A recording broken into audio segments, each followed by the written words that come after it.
Have you ever become aware of the steady, low hum of an appliance in your home? A sound so constant, you don't truly hear it until the moment it stops. In that sudden, unexpected quiet, the silence becomes its own presence. It feels heavy, active, almost deafening. It's a physical sensation, a pressure in the air where a familiar frequency used to be. This is the energetic signature of presence, and a relationship too has its own hum, its own signature.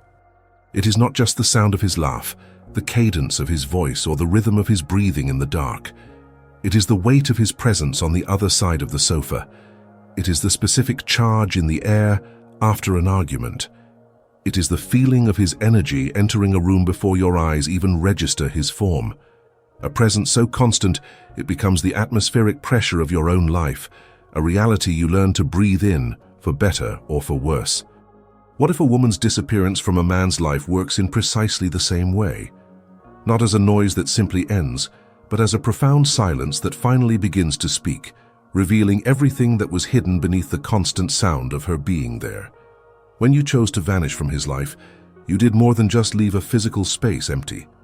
You initiated a hidden psychological rupture, and it is vital to recognize this act for what it was.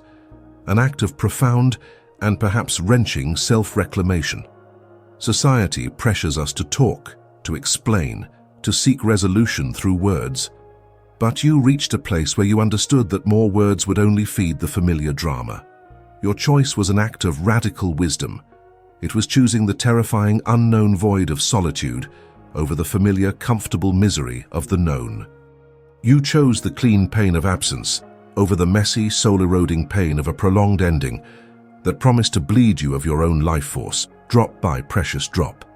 You chose silence because some deep, intuitive part of you knew that a confrontation would only engage his logic, his practiced defenses, the well-worn armor he wore to protect his ego from a truth he was not ready to see. But silence.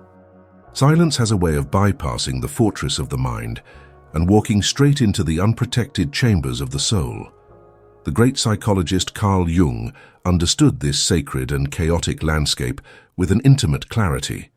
He knew that when you disappear, you often trigger an archetypal confrontation within the other person's psyche. It is not just your absence they are meeting, but the parts of themselves they have successfully avoided for years, perhaps a lifetime. He called this the encounter with the shadow. Suddenly he might be flooded with an inexplicable anxiety, a deep and unfamiliar melancholy, a feeling of being a stranger to himself. This is the feeling of meeting the parts of himself he disowned and unconsciously projected onto you. For the first time, he is alone in a room with his own unclaimed feelings, and the silence is deafening. And this psychological rupture is also a biological reality. As neuroscience pioneer Dr. Joe Dispenza illuminates, the body literally becomes the subconscious mind. Your body becomes accustomed to, and even addicted to, the familiar chemical states of your most frequent emotions. His body was addicted to the emotional signature of your relationship, the cortisol of the fights, the dopamine of the good moments, the oxytocin of the connection. His body learned to live on this specific cocktail. Your absence is not just an emotional event, it is a physiological one. His body is literally searching for a familiar past that no longer exists, and this chemical withdrawal is what we often perceive as overwhelming grief or obsession. He is not just missing you. His very cells are crying out for a familiar state of being, even if that state was one of suffering. To understand his reaction, we must look deeper than personality, deeper than memory. We must look to the archetypes.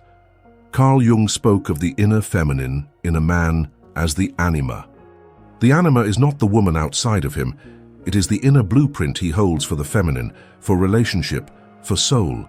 It is his bridge to the inner world, his capacity for relatedness, creativity, and intuition. For many men, this inner figure remains unconscious and undeveloped. He cannot relate to it within himself, so he must find it in a woman outside of himself. He projects it. You, perhaps, became the screen for this projection. Jung described the Anima's development in 4 stages, and where a man is on this journey dictates how he sees you and how he reacts to your absence. The first stage is Eve, purely instinctual and biological.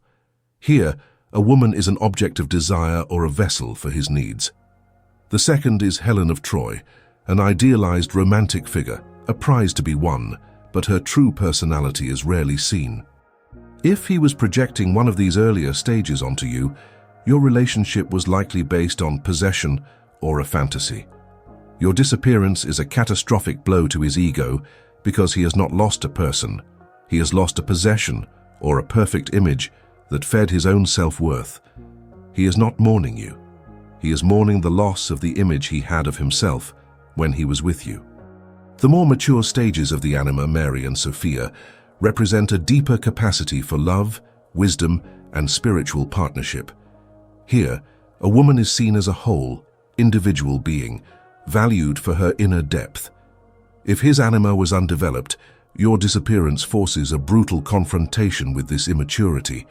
He is suddenly faced with the chasm between the shallow image he projected and the profound depth that a true relationship requires. It is a spiritual crisis in disguise. He is being invited by your absence to develop his own inner bridge to soul, to move beyond needing an outer woman to feel whole. This is a journey few are willing to take consciously, so it often manifests as anger, blame, or obsession directed at the woman who inadvertently revealed his inner poverty.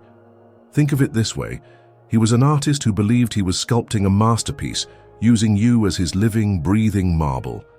He saw you as flawless raw material for the vision he had for his life. He chipped away at your edges, polished the parts he liked, and tried to hide the veins and cracks he deemed imperfect. He was not in love with you, he was in love with his own creation. When you, the marble, gather yourself up and walk away, he is in a state of shock. He stands there with his chisel and hammer, surrounded by dust, staring at an empty pedestal. The horror is not just that his sculpture is gone. It is the dawning, terrifying realization that the masterpiece was never meant to be you. It was always meant to be himself. He was supposed to be sculpting his own character, his own soul. Your departure leaves him alone with the raw, terrifying, unformed block of his own being. And we must acknowledge a deeper, more painful truth. Not every woman is projected upon as a goddess. Many of us become the screen for a man's shadow.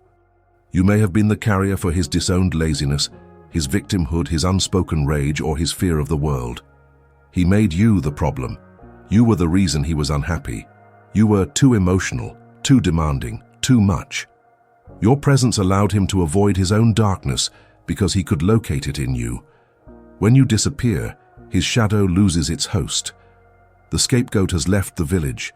The anger, the blame, the victimhood, it all comes rushing back to him, with nowhere to land. The rage he might feel in your absence is often not about you leaving.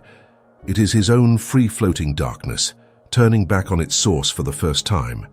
This is one of the most painful and validating truths to comprehend. The monster he thought he was fighting was often his own reflection in the mirror you were forced to hold. Therefore, his intense reaction, whether it is desperate idealization or venomous rage, is the sound of his inner architecture collapsing. It is the sound of a psyche being forced to reorganize itself without its primary organizing principle, you. It is a testament to the immense power of the archetypal role you played in the theater of his soul. But let us be clear, it is not and was never a true measure of his love or his capacity to see the real, whole, magnificent woman you are. That is a woman he is only now, in your deafening silence, being forced to glimpse in his memory, as a ghost of a possibility he was not yet evolved enough to meet. While his soul wrestles with the debris of shattered archetypes, his body is fighting a chemical war, a war he doesn't even know is happening. Modern neuroscience reveals an uncomfortable truth. The human brain becomes chemically conditioned to another person's presence in a way that mirrors substance addiction. And we must be brutally honest about the nature of this addiction. It is not just about the good moments.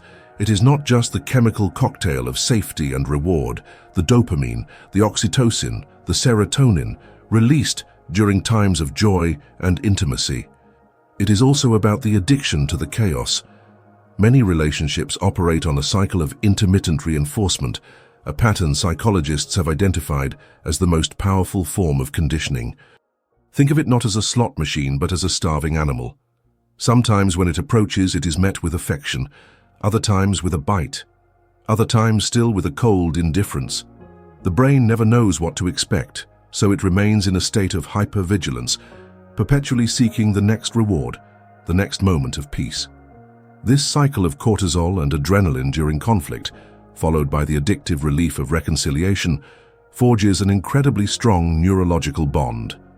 He was not just addicted to you, he was addicted to the drama you created together. Your presence in all its unpredictability was the chemical ecosystem his brain learned to survive in. Your sudden and complete withdrawal from this ecosystem breaks this powerful cycle. His brain, conditioned by habit and memory, continues to run the pattern. It pulls the lever, expecting the reward or the pain, but for the first time, it gets nothing. It gets silence. This prediction error creates a state of alarm, a neurological panic that triggers obsessive thought loops and profound anxiety. This is precisely why his mind may race more intensely after you are gone than it ever did when you were there. It is not just a thought, it is a full-body craving. It is a search function of the brain, desperately trying to locate the source of its familiar drug. This is where biology masquerades as tragic romance. This neurological craving feels like love. It feels like deep, meaningful longing. He may interpret it as proof of the depth of your connection, but so often it is the brain screaming for a familiar chemical fix. The empty side of the bed is not a poetic idea. It is a cellular reality that his body registers as a threat to its homeostasis. He is not just missing you. His biology is fighting to recalibrate from a powerful dependency, a process that can feel like a life or death struggle from the inside. To understand this is not to diminish his pain, but to see it with clarity, so that you do not mistake the sound of chains breaking for the sound of a love song. In our culture, we are taught to seek closure. We are led to believe that one final conversation will sew up the wound, that an explanation will provide a neat, tidy ending, like the last chapter of a book. But the psyche, as Jung understood it, resists such simple endings. The soul does not operate in linear chapters. It moves in spirals and symbols, and it thrives in mystery. Your disappearance does not provide closure. Instead, it opens an unresolved symbolic door in his mind. An open door is a constant drain on psychic energy. It represents possibility, uncertainty, and a lack of completion.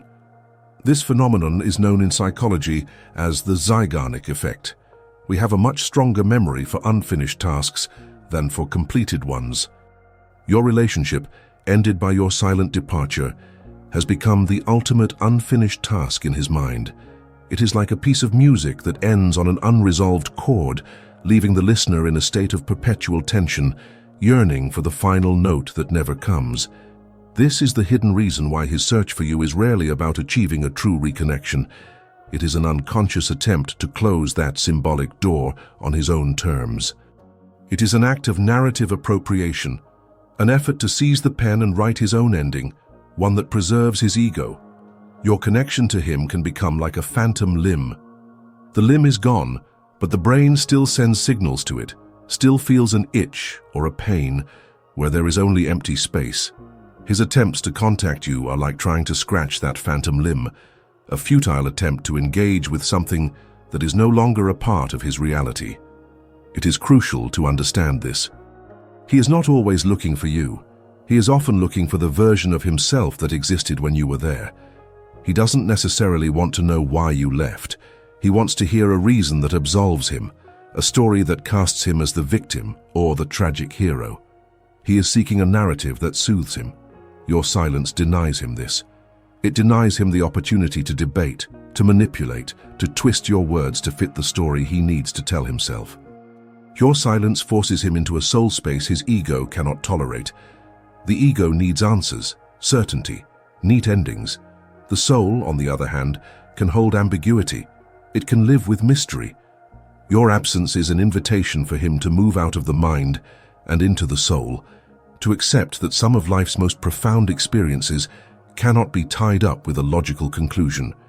It is a lesson most of us spend our lives trying to avoid. Your silence is not a punishment, it is a curriculum. It is a quiet lesson on the nature of loss, of mystery, and the need to find closure not in another's response, but in one's own capacity to accept what is. From a vibrational and emotional perspective, your silence carries a stronger, purer imprint than any argument or explanation ever could. Words are tools of the ego. They can be debated, rationalized, twisted, and eventually forgotten. But a profound, intentional silence forces the other person's mind to fill in the blanks. And it is crucial to understand that he will not fill those blanks with your truth, but with the contents of his own psyche, his unresolved fears, his deepest regrets, his most powerful projections. Your silence becomes the screen upon which his soul projects its inner film. This film usually follows one of two tragic scripts.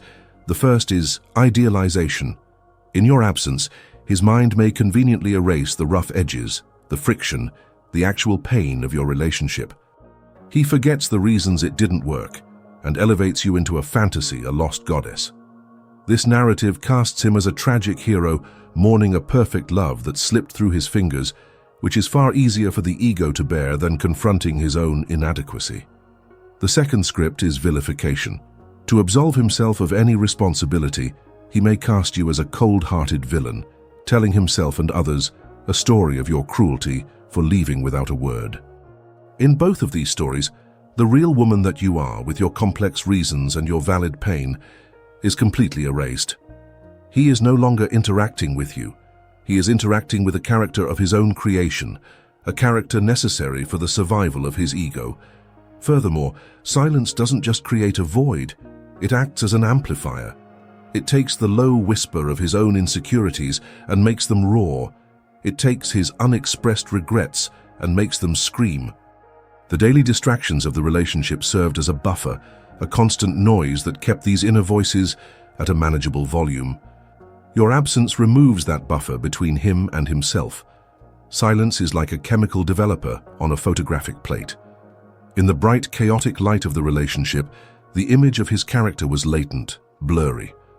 In the stark, quiet darkroom of your absence, the silence slowly develops the picture, bringing into focus all the fine lines, the flaws, and the truths that were always there but were too uncomfortable to see. And finally, your silence gives voice to everything that was left unsaid.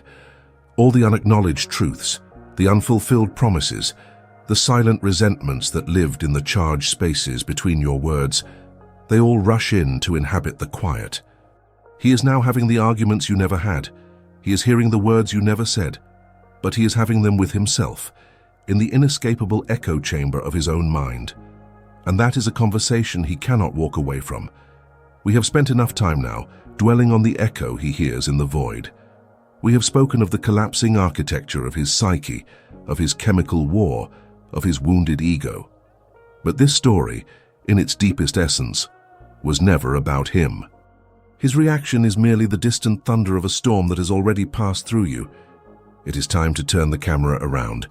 It is time to focus the lens on the source of the sound, on the woman who chose the silence. It is time to talk about you. Because this act of disappearing, this great and courageous silence, was always meant to be an opening for your rebirth. It was your sacred no. A no to being a container for his projections. A no to the familiar pain that had become too comfortable. A no to abandoning yourself for one more moment. And this sacred no, spoken not with words but with your total absence, creates the holy ground for your sacred yes. A yes to your soul. A yes to your integrity.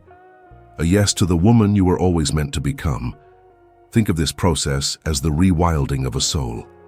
It's like a garden that was cultivated for years for someone else's taste, flattened, controlled, with flowers you didn't love planted in straight rows. When you leave, the gardener is gone. The first phase of this rewilding does not look beautiful. It looks like neglect. The garden seems desolate, and the weeds of the past, the pain, the loneliness, the self-doubt, seem to take over everything. This is the initial disorientation. Many women get scared at this stage and run back to any form of familiar gardening, no matter how unfulfilling. But if you stay, if you hold the discomfort of the emptiness, the second phase begins. The first shoots, the native seeds of your soul, which have been lying dormant under the compacted soil, begin to sprout. It's a sudden urge to paint, a forgotten song that comes back to you, a call to an old friend, an unexplainable need to walk in the forest. These are the first signs of authentic life returning. You are not forcing them. They are emerging because there is finally space, sunlight, and silence for them to grow. Then comes the wild growth. The garden becomes lush, unpredictable, maybe a bit messy by external standards, but vibrantly alive. This is where you begin to trust your own instincts again. You stop seeking external approval for your choices. Your life is no longer trimmed and pruned to please others. This is the integration phase, where being alone is no longer loneliness, but a rich and generative solitude. Finally comes the sovereign ecosystem. Your rewilded garden becomes self-sustaining. It attracts new life, healthier friendships, aligned opportunities, perhaps a different kind of love altogether, not because you are seeking it, but because of its own vitality. This is the radiance phase. Underlying all of this is the reclaiming of your energetic sovereignty. Relationships create energetic cords. For years, your energy was entangled with his, flowing to him, being drained by him, reacting to him. Your silence is the act of taking up a sacred pair of scissors and cutting those cords. It is the act of calling all of your energy back to yourself. This process can be exhausting at first, like recovering from surgery. The fatigue and loneliness you feel are not signs you made the wrong decision. They are the symptoms of your life force returning to your own body, filling the spaces that were once occupied by him. It is the sound and feeling of your soul coming home. So now, I invite you not just to understand all of this intellectually, but to feel its truth in your body, in your very cells. Because true transformation is not a concept, it is an embodied experience. For this, I invite you to perform a small sacred ritual of return, a micro-transformation that, when practiced, can anchor you in this new reality. Find a moment, perhaps later tonight, where you can be undisturbed, a space that feels safe, where you can be alone with yourself without apology. Sit or lie down, in whatever way feels most comfortable for your body. Allow your eyes to gently close. Begin by bringing your awareness to your breath, without any need to change it. Simply notice the air entering your body, a gift of life, and notice it leaving, a release of the old. Now bring your attention to the points of contact between your body and the surface beneath you. Feel the solidness of the earth, the chair, the bed holding you. Know that you are supported. Let's begin a gentle scan, reclaiming your body as your own sovereign territory. Bring your awareness to the soles of your feet. Thank them for the journey they have carried you on. Release any tension you find there. Move your awareness up to your legs, your foundation. Let go of any need to run, to escape. Allow them to be still. Bring your awareness to your hips, your pelvis, a bowl of creative energy.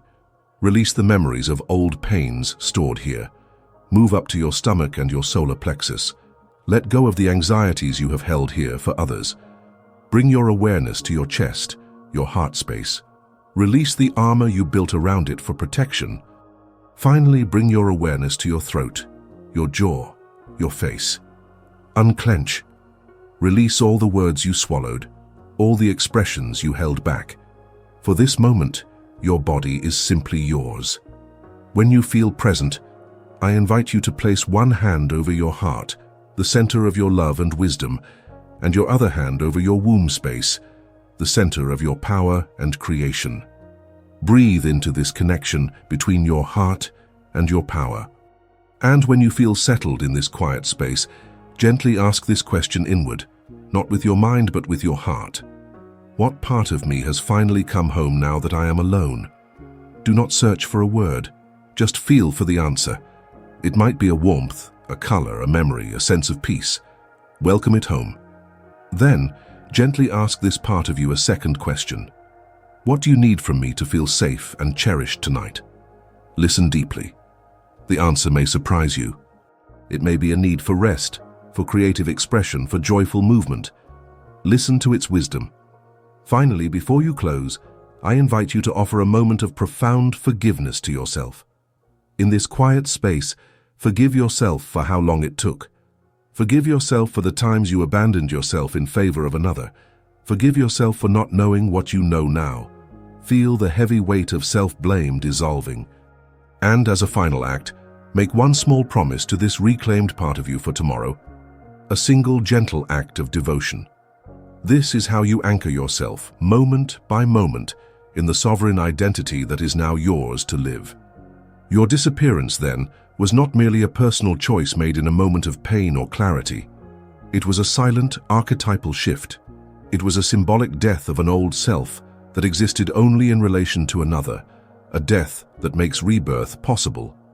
But this act was not just for you. In choosing yourself so radically, you reached back in time. You held the hand of your mother and your grandmother and all the women in your lineage who may not have been able to make this choice.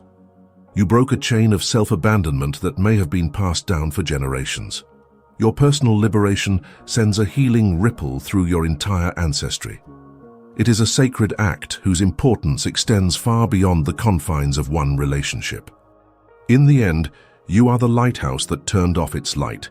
For years, you may have been a dutiful keeper, making sure your beam was steady, predictable, a guide for a ship that perhaps grew too comfortable in its dependency.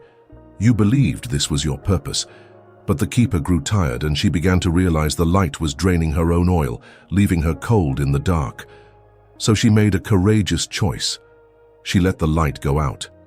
And in the terrifying, disorienting darkness that followed, something magnificent happened. After her eyes adjusted, she saw them, the stars, a vast, cosmic and eternal map that had been there all along, obscured by her own manufactured beam. The lighthouse was a man-made construction. The stars are cosmic truth. The love you will attract now, should you choose it, will not be the love of a dependent ship seeking a lighthouse. It will be the love of a fellow stargazer, another sovereign being who knows how to navigate by their own inner light, and who can appreciate the beauty of your constellation without needing to anchor in your harbor. It will be a love that honors, above all else, the sacred solitude in which you finally found yourself. So, as we come to a close, let the story of his reaction fade into the background. It is but a fading echo. Bring your focus here, to this present moment, to the quiet strength in your hands, to the steady rhythm of your own breathing, to the vast open future you have cleared for yourself with your courage. And so the final, most important question is not how he will react now that you are gone, but who will you become in the magnificent sacred silence you have finally bravely claimed for yourself.